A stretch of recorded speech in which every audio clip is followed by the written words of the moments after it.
Welcome back, viewers. The focus remains on tracking the big stories of this hour.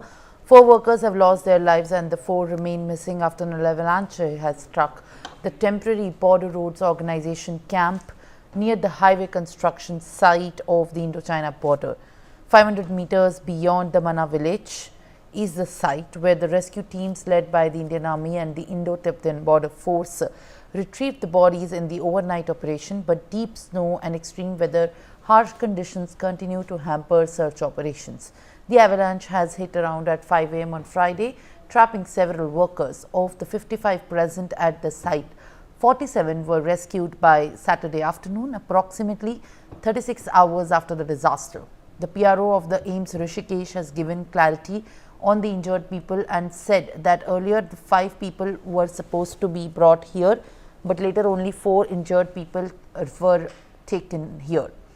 He further also stated that the patients are being examined at the base hospital. Let's now listen.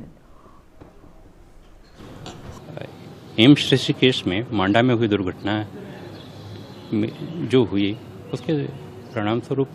56-57 लोगों के वहाँ पे जो है दबे होने की संभावनाएं थी, जिसमें से 5 लोगों को यहाँ पे लाने की योजना थी। फिर बाद में पता चला 4 लोग आएंगे, लेकिन अभी हमारे पास एक अशोक कुमार आए हुए हैं। अशोक कुमार को स्पाइनल इंजरी है और अभी इनकी जांचें चल रही हैं। जांचों के उपरांत जो है हो सकता है आज इनकी स्पाइन सर्जरी की जाए।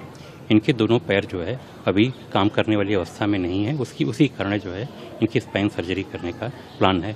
प्रोफेसर आजम के अंडर में जो है, जो हमारे ट्रॉमा के छोटी हैं, उनके अंडर में जो है टीम इनको देख रही है।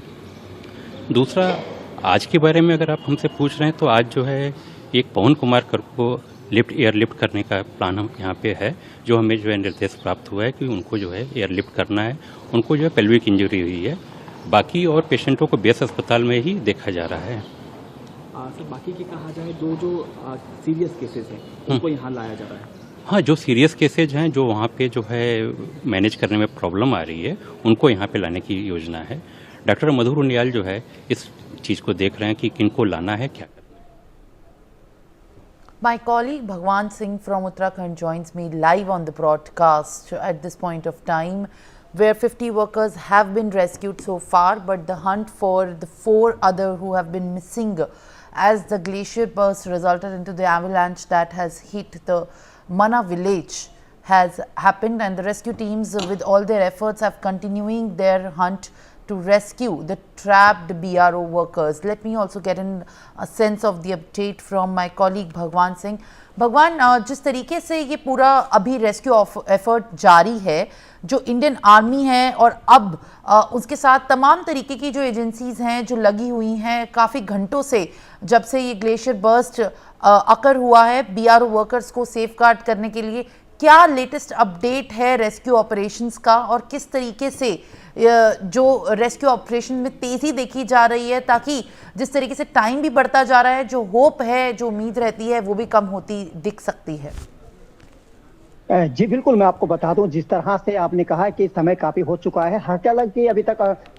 जिस तरह से टाइम तो 48 घंटे होने वाले हैं, और जिस तरह से देखा जा रहा है कि आर्मी के जो सेना के अधिकारी है, चाहे प्रशासन के अधिकारी है, और जो डॉग के वहां पे स्पेशल भेजा गया है, उससे कहीं ना कहीं जो तस्वीरें जो आ रही है, अब डॉग खुद स्वयं उसको उस चीज को स्मेल से, अपने उससे खुशबू से उस चीज से पता चल रहा है कि अगर यहाँ पे है। लेकिन बड़ी बात यह है कि अब तक जो है कि जो 4 में से जो लापता थे, उनमें से 2 मिल चुके हैं और 2 की अभी लापता होने की खबर अभी और है। तो कहीं ना कहीं एक तरफ से प्रशासन की जो सूझबूझ देखी जा रही है, तो कहीं ना कहीं उस चीज से हमें एक चीज महसूस जरूर किया जा रही है कि कहीं ना कहीं जो अभी जैसे कि सेना के अधिकारी जो डॉक्टर जो बता रहे हैं कि जहां पे जो लोग आ रहे हैं उनको ट्रीटमेंट दिया जा रहा है, और साथ ही साथ उत्तराखंड के मुख्यमंत्री से लेके तमाम सब अधिकारी यही गुजारिश कर रहे हैं कि जल्द जल्द अब 2 जो व्यक्ति बचे हैं, इन दोनों को भी निकाला जाता है तो जल्द जल्द आखिरी सांस ही रहेगी। लेकिन फिर भी एसडीआरएफ की टीम के सेना के अधिकारी वहां पे मुस्तैदी से तैनात है, और उससे एसडीआरएफ के साथ साथ वहां पे जो रेस्क्यू ऑपरेशन चल रहा है, अभी सेना के हेलीकॉप्टर के माध्यम से उनको जोशीमठ हॉस्पिटल लाया जा रहा है, जिसका उनका इलाज चल रहा है। साथ ही साथ वहां पे जो सेना के अधिकारी है, बड़े अधिकारी है, उनका साफ कहना है कि कहीं ना कहीं हमें एक वो मिल रहा है। और जैसे ही जिस तरह से बताया जा रहा है, जो कल रात से जो 4 लापता थे, उनमें से 2 मिल चुके हैं और 2 की खोजबीन जारी है। लेकिन जिस तरह से जो तस्वीरों में जिस तरह से जो घायल व्यक्ति वो स्वयं बता रहे हैं कि जिस तरह से जो देखा, जो हमने देखा है अपने आंखों के सामने, उसे हमें महसूस हो रहा है कि एक जो बड़ी घटना थी उससे हम ये उम्मीद नहीं थी कि हम लोग इतने सुरक्षित रह पाएंगे। तो कहीं ना कहीं जिस तरह से जो लोग अपनी आप बीती सुना रहे हैं, जो मजदूर थे, जो कर्मचारी थे, वो आप बीती सुना रहे, तो उससे आप बीती से कहीं ना कहीं एक मैसेज जरूर ये आ रहा है कि उनके सामने क्या घटना है, उन्होंने जब स्वयं सामने देखा होगा तो उनके आंखों के सामने क्या तस्वीर देखी होगी उनका। लेकिन जिस तरह से वो 48 घंटे के अंदर अंदर बर्फ के अंदर अगर निकल रहे हैं, तो उसके बाद ये महसूस हो सकता है कि वो लोग कंटेनर जो उनका है जहां पे वो रहते थे, उनके जैसे कि अभी एक कर्मचारी ने बताया कि मैंने स्वयं जब हमने खाना खाया साथ में रहे, सुबह का टाइम था, और जैसे ये घटना घटी तो हमें ये महसूस, मतलब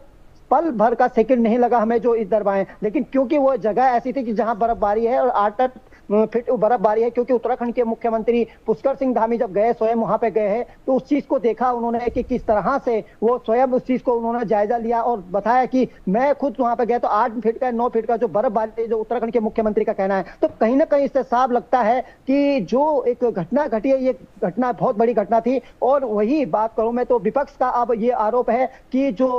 जिनकी मृत्यु हुई है उनको 25-25 लाख से रुपए 25-25 लाख रुपए मिले जाए, ताकि जो परिवार है आर्थिक जो उनको मदद मिल सके। साथ ही साथ जो जिनकी गलती हुई है 4 उनकी, तो उनको ये कहा है उत्तराखंड के मुख्यमंत्री पुष्कर सिंह धामी ने कि हर संभव उनको मदद दी जाएगी। परिवार को जो भी मदद चाहिए वो उत्तराखंड के मुख्यमंत्री से भी बात कर सकते हैं, और उत्तराखंड के मुख्यमंत्री इस चीज पे बिल्कुल ध्यान रख रहे हैं, और वो उसके परिवार वालों से बातचीत उनकी होती है, और वैसे ही बातचीत होगी और उसके लाभ उनके जो सब है उन सब उन परिवार वालों को दिया जाएगा, फिर उसके बाद होगा। लेकिन जहां रही बात अब दो मजदूरों की, वो मजदूर जल्दी 2 मिल जाते हैं तो शायद सेना के अधिकारी और प्रशासन कहीं ना कहीं अपने पे एक वो रहेगा कि हाँ आखिरी सांस तक प्रशासन ने पूरी मुस्तैदी से देखा गया। लेकिन सबसे महत्वपूर्ण कि जिस तरह से मौसम सही हुआ है, उससे एक साफ महसूस लग रहा है कि कहीं ना कहीं जो सेना के अधिकारियों को देखने को जो मिल रहा है